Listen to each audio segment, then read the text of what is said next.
gather on Veterans Day. And as I was preparing for worship this morning, I was thinking about gathering on this Veterans Day and thinking about some biblical principles and some things that we can learn from the service and sacrifice of those who have fought to defend our freedoms. And so the passage of Scripture I'd like for us to study this morning comes from John chapter 15. I just want to look at two verses this morning, chapter 15, verses 12 and 13, and think about the principles of sacrifice that we see here. Jesus is speaking to the disciples and he says, "My command is this, to love each other as I have loved you. Greater love has no one than this, to lay down one's life for one's friends." Verse 13, Jesus is basically saying, there's no greater love, there's no greater expression of love than to lay down your life for your friends. Now I want to work through this passage for a little bit this morning, but I want to start with this beginning, this powerful statement Jesus makes. There's no greater love than this. You know, if we parallel this to what John says in 1 John chapter 4, he tells us that we are called to love, and those who don't love don't know God, because God is love. And think about that statement, God is love. You know, the ideal for us as Christians, as followers of Christ, is to be like Christ, to be the image of Christ, to be as much like God as we can possibly be in our fallen human state. And 1 John tells us that God is love. And so what we're looking at here is we parallel these two verses from 1 John chapter 4 and John 15, is that if God is love and the ideal for us as Christians is to be like God, then love is the primary objective. It is the core competency for God's people. And Jesus is telling us here, there is no greater love. There is no greater expression, there is no greater demonstration, there is no better way to demonstrate that we are God's people than by loving others. And the greatest expression of love, he says, the way this ideal is demonstrated, no greater love than this, to lay down one's life for their friends. The ultimate expression of love and what it means to be a follower of Christ. Now certainly this is the ideal that we gather and we celebrate this morning. The ideal of personal sacrifice for the betterment of others. It is something that Christ called us to. It is obviously something that Christ also demonstrated. We know that one of Jesus' leadership principles is he never asks anybody to do anything he's not willing to do himself. And we know that Jesus demonstrated this principle himself as he laid down his life for us on the cross, giving us the spiritual freedom that we enjoy. And so obviously we recognize this spiritual principle of personal sacrifice for the betterment of others. And it's the backdrop of what we celebrate today on this Veterans Day, as we recognize those who have made tremendous personal sacrifices for the freedoms that we enjoy. They sacrificed for our benefit and promote the ideas of democracy and decency around the world. Now look, I know that there is a difference. There are two important holidays that we celebrate as we recognize the sacrifices that have been made for us. Obviously, we celebrate Memorial Day, a day in which we celebrate those and remember those, honor those who have given their life, the ultimate sacrifice for our freedom. And today is different. Today is Veterans Day. It's a day where we recognize the survivors of that sacrifice, the veterans who are in our midst. But in essence, we are celebrating the same commitment, the same sacrifice, the same willingness to put aside their own agendas, their own desires, their own wills in order to make a sacrifice to protect and to serve others. In fact, it's kind of ironic, isn't it?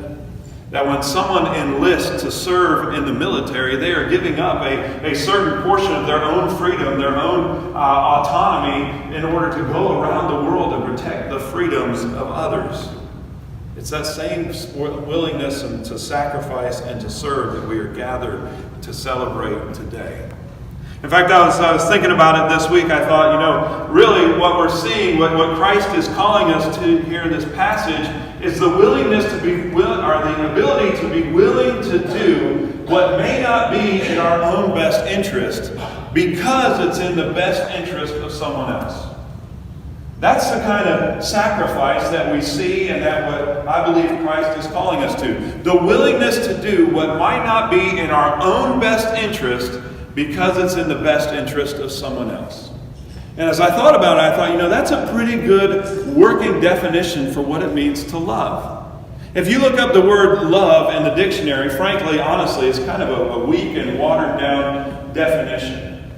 But I think a good working definition for Christians and what Christ is getting us to believe here and to see as an ideal is that willingness to do what may not be in our own best interest because it's in the best interest of someone else.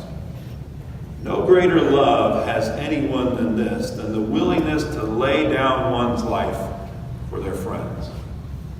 Now I want to talk about a few other details in this passage as we explore it this morning. I want to talk about this word friends for a minute. We know that our veterans have served this country, and they have served not just for their friends and families and their loved ones, but we as a collective, as a whole nation, people who may not know personally any veterans or have any in their family members, are blessed because of their sacrificial service. And again, the biblical principle here is, if we consider the parable of the Good Samaritan, remember what Jesus' big idea in that parable is? He's trying to expand people's understanding of what it means to love your neighbor, to love your friends, to love those around you.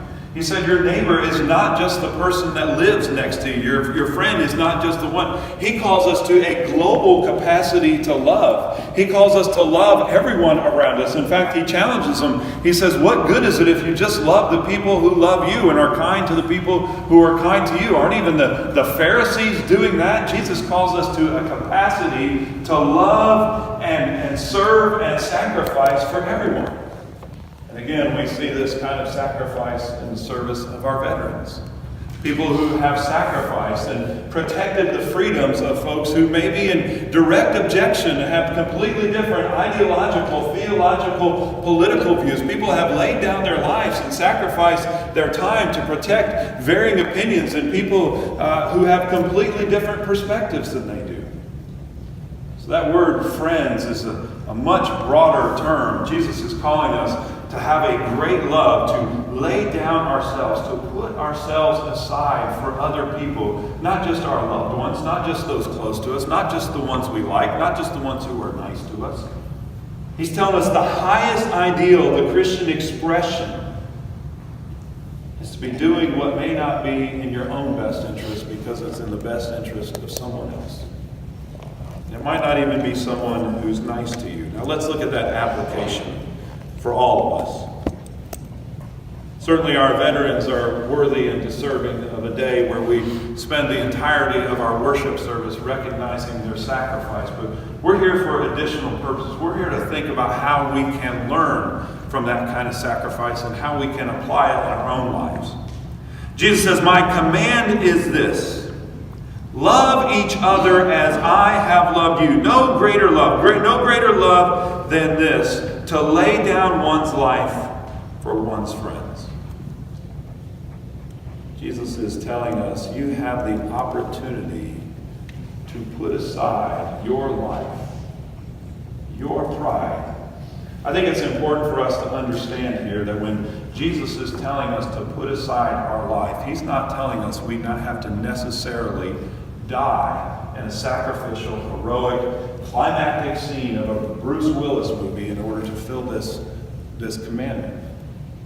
I think the broader application is that anytime we put ourselves aside to glorify or bless someone else, we are filling this commandment. We are doing what may not be in our own best interest because it's in the best interest of someone else. I thought about some broader applications to this instruction and this commandment that Christ gives us. And, really, I think I saw the implications of this instruction when I met a young woman named Lucy and I heard her story. Lucy, I met her years ago, and As she was telling me, I'm reminded of this story and her story. And I remember Lucy talking about a time where her parents' anger had culminated to a point that they decided that their differences were irreconcilable. And her parents decided that it was no longer possible for them to share a household, and they began to go through the process of divorce. It was decided that Lucy would benefit by staying with her mother. However, on her own, Lucy's mother was not able to maintain the lifestyle they had in Maryland, and so it was decided that Lucy and her mother would move back to South Carolina to be near her grandparents, Lucy's mother's mom and dad, where they could help and do the things that were needed. Turns out that Lucy's needs in that time were not in the place of primacy. They decided that she would move during the middle of the second quarter of the school year. So not only was Lucy losing her father in her life every day, not only was she losing her bedroom and her house and her neighborhood and her friends and her spot on the soccer team, she had the daunting task of transitioning into a new school in the middle of the school year. And if you know anything about that possibility, it's a very intimidating reality. Lucy, by nature, was a very quiet and kind of shy person. Although she excelled on the soccer field and made fast friends on the soccer field, the soccer season in South Carolina had already come and gone, so she was going to lose that opportunity.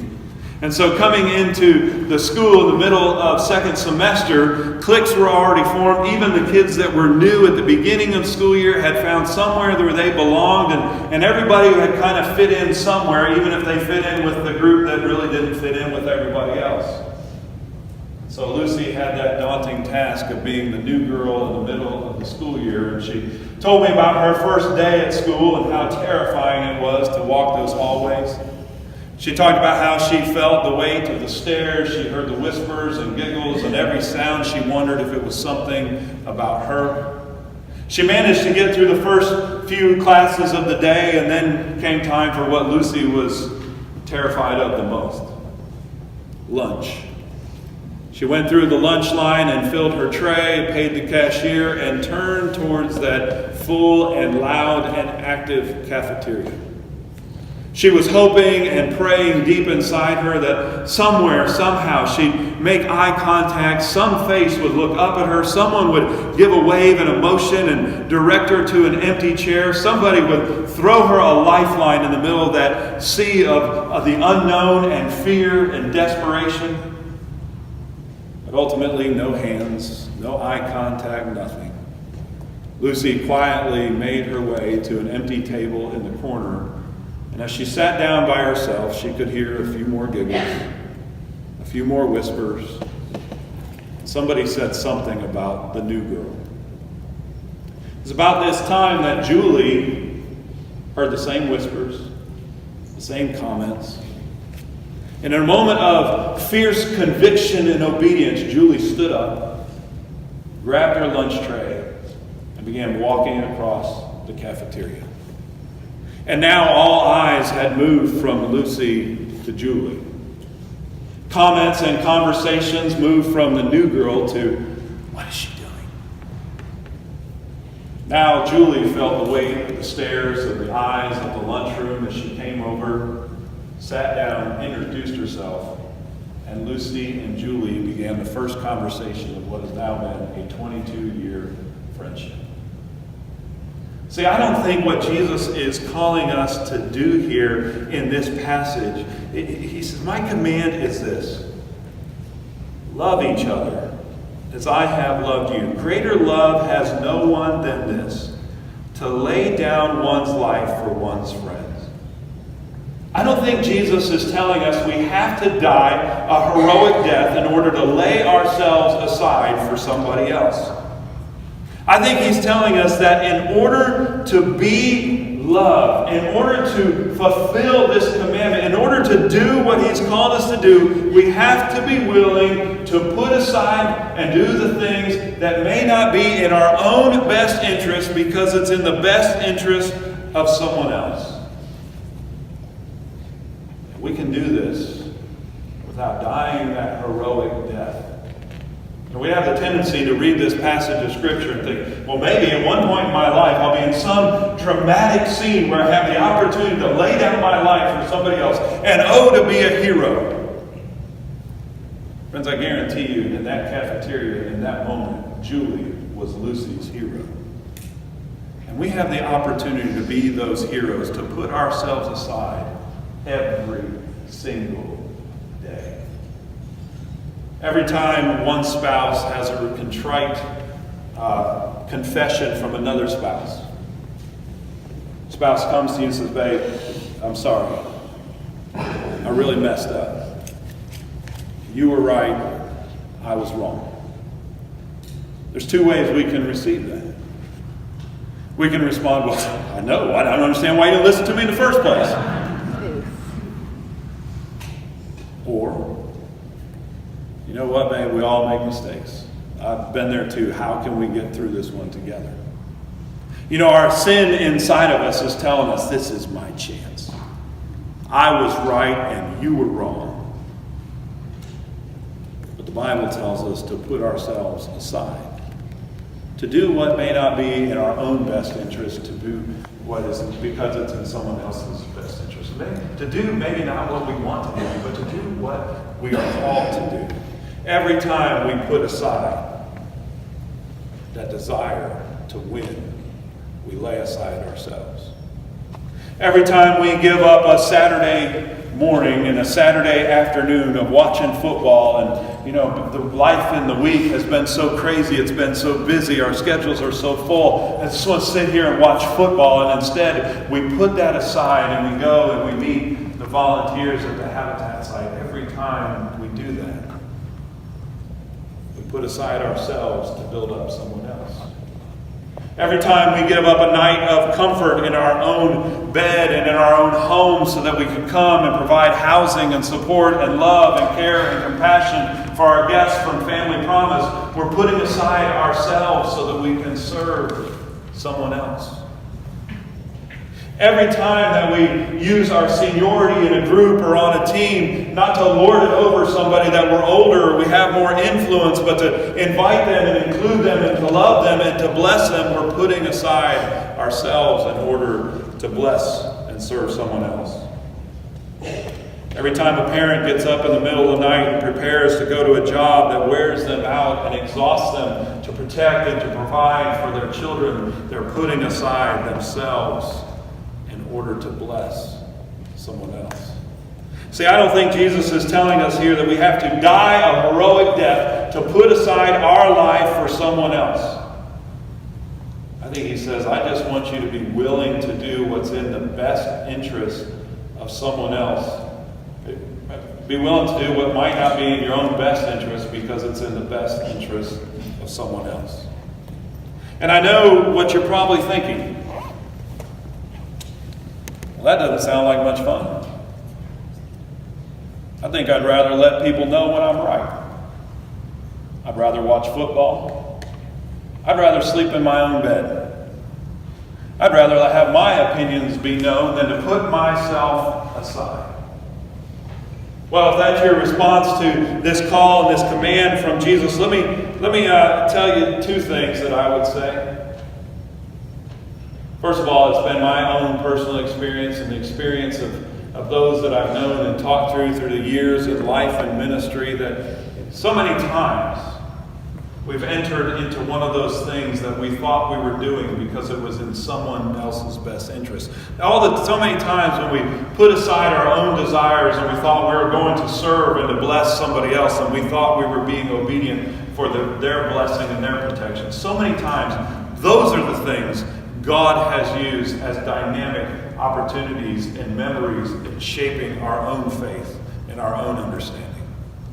I can't tell you the number of times I thought in my own, misunderstanding that I was going to do something to bless somebody else. And I turned around and realized that it was one of the greatest blessings I've ever experienced. That's just one of those God things that I don't really know how to explain because it seems so counterintuitive. But those things, those times, those moments where we in obedience set aside our own desires and our own wills, and we go and we think we're doing something to bless somebody else, God turns it around and it ends up being one of the richest and most rewarding and most incredible experiences in our life in faith.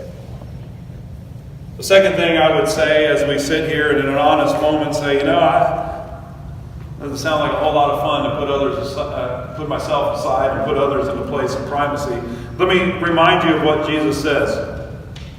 He says, my commandment is this: love each other as I have loved you. So basically, when you say, I don't feel like it, I would say, it doesn't matter. Jesus says, my commandment is this. This isn't a passing suggestion from Jesus. It's our objective. Love is supposed to be the core competency of the church and the core competency of God's people. It is our primary objective. Jesus is basically saying in this passage, there is nothing greater that you can do to be like me than to put yourself aside, to exalt somebody else, to lift up somebody else, to serve somebody else, to do what may not be in your own best interest because it's in the best interest of someone else. And you may not feel like it. You may not want to do it. And it may not be your impulse or your instinct, but He's commanding us to do it. And He's telling us that is the core competency of the church and of His people. To love others. I was reminded of this in an interesting way last night. And so I did something that I've never done in 22 years of ministry. This morning at 7:55, I rewrote my sermon. Did some pretty dramatic changes and edits and moved some things around. I generally like to have my sermon written by 1 o'clock on Thursday afternoon. I always say, Lord, I'll be open to inspiration whenever it comes, as long as it comes by 1 o'clock on Thursday. I just like to get in my routine. Of course, there are always times where inspiration comes. I'll have a conversation, or the praise team leads us in worship, or we're driving to church and Sarah says, what are you preaching on? And I'll tell her and she'll share a story. And, we sprinkle things in. But I did a pretty dramatic rewrite this morning. And the reason I did it is because I was reminded of this principle last night. I left the church last night at about 6:15.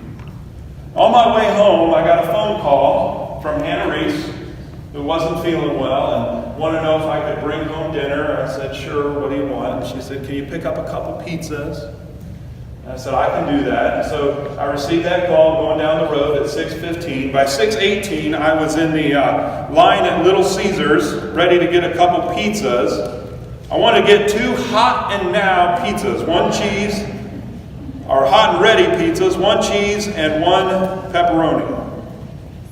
Well, I got in line at 6:18 to do exactly that. Give me 2 hot and ready pizzas. As I pulled in, there was a long line.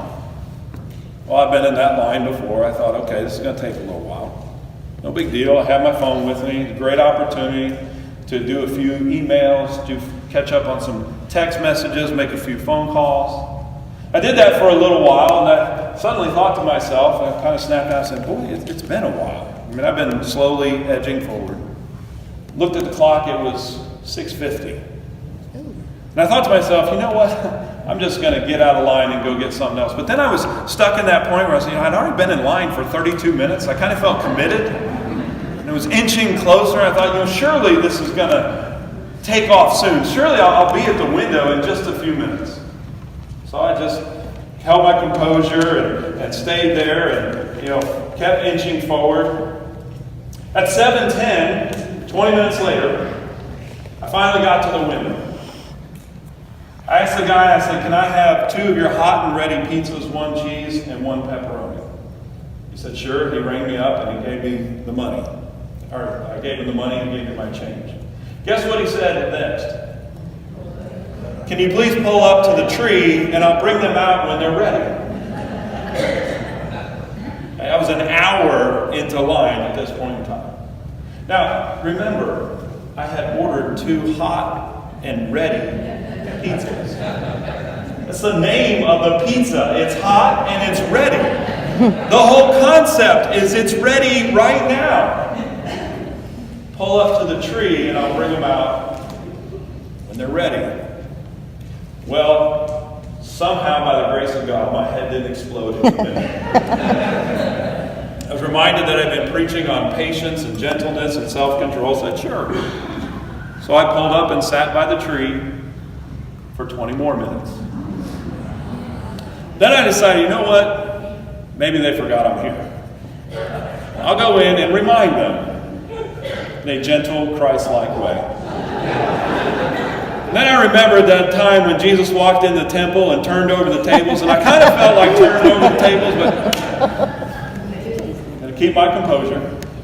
Of course, I went into the little lobby there. It was packed full of people, stood in line for another 10 minutes, waiting to get to the counter. And then I got there and found out they're still waiting on cheese pizzas. The whole place is chaotic, it's disorganized, and I don't want to say this to disparage. I told you before that I spent some years in high school working at McDonald's. I felt so bad for the ladies on the front counter that the cooks were behind. It was chaotic, and I could tell what the problem was. Because you could hear them talking and across the kitchen, and the problem was they've got too many things going on. See, a couple of years ago, Little Caesars as a corporation was in some financial trouble, and so they rebranded everything. And their whole concept was, we're going to be the hot and ready, right? Not Domino's, 30 minutes or less, not Papa John's, better ingredients, better pizza. Their selling point was that your food is hot and ready. You can go to the drive-thru, pay for it, pick it up, you got your pizza, you're gone. That was the big idea. Now they had started the online orders, they were adding chicken, and you can get cinnamon bites and crazy bread, and they got this new portal thing where you order it online and then you pay by your phone and you just pull it out. And it's causing so much confusion. You know what I realized? They've lost their core competency. When they rebranded and reestablished, the big idea was that the pizza is hot and ready. You can drive through and pick it up now and go. Well, an hour and 40 minutes later, I left with my $10.70 refund. Because by this time, Sarah had gone through the freezer and found some waffles and chicken nuggets and peas and put together something that I'm glad I wasn't home to eat. But anyway.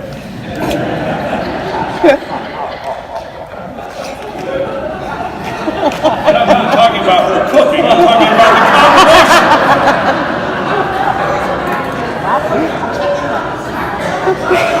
It's the combination of waffles and chicken nuggets and peas that I referred to. It didn't sound too appealing to me. But I thought about how chaotic it was to lose your core competency. Here's a lesson for us, church. Jesus tells us in this passage, our core competency, the big idea, the thing that's supposed to be the place of primacy in our life as a congregation, as a church universal, and as individual Christians, is to love other people. He says there's nothing greater than this. To put yourself aside, to do what may not seem to be in your own best interest because it's in the best interest of others. That's what we're supposed to be doing. And you know what? The church can get into a lot of cool things. We can have a lot of activities, a lot of programs, apps and websites and buildings and cool looking things and all kinds of different unique opportunities. But if we have lost our core competency of loving others, we're in trouble. And we as individuals, we can get into a lot of different hobbies and activities and interests and things that consume our time, but if we have lost our core competency of loving others, we're in trouble. Jesus says it pretty clearly. My command is this: love each other as I have loved you. Greater love has no one than this, to lay down one's life for one's friends.